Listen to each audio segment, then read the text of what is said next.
Progresi raporti i vitit 2025 për kryeministrin Edi Rama tregon qartë se Shqipëria është në rrugën e duhur sa i përket procesit të integrimit. Një ditë pas publikimit të tij, ambasadori i BE në Tiranë Silvio Gonzato i dorëzoi dokumentin kreut të qeverisë, i cili u shpreh se pavarësisht sfidave, vendi ynë do të mbyll negociatat në vitin 2027.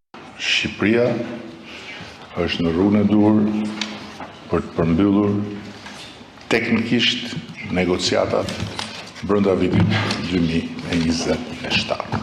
Sfida dhe çështje për t'u adresuar jo vetëm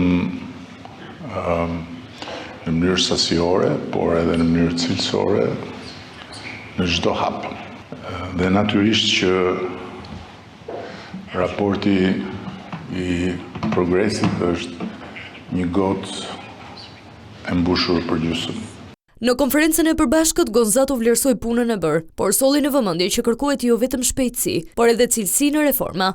Urgjenca e reformave nuk duhet të dëmtojë cilësinë e tyre, duhen konsultime domethënëse përpara miratimit të tyre. E them këtë sepse antarësimi është projekt gjithëshoqëror që duhet t'i përqafojë aktivisht çdo vend. Ky projekt duhet të zotërohet nga qeveria, opozita, shoqëria civile, të gjithë kanë rolin e tyre.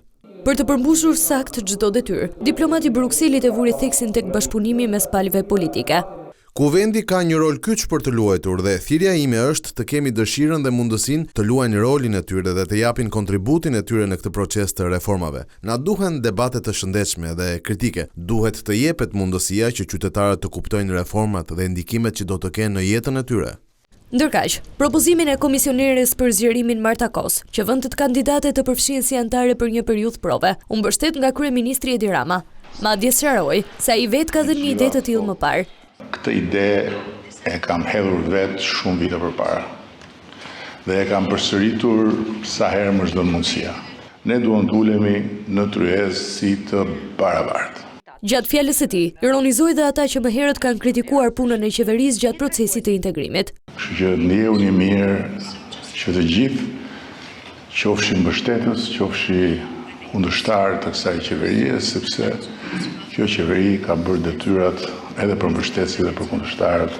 Komisioni Evropian në progres raportin për vitin 2025 vlerësoi me nota të larta punën e bërë nga Shqipëria sa i përket reformës në drejtësi, politikës së jashtme dhe sektorit të energjisë, ndërsa kërkoi më tepër punë sa i përket debatit politik, sektorit të administratës publike, mjedisit dhe investimeve.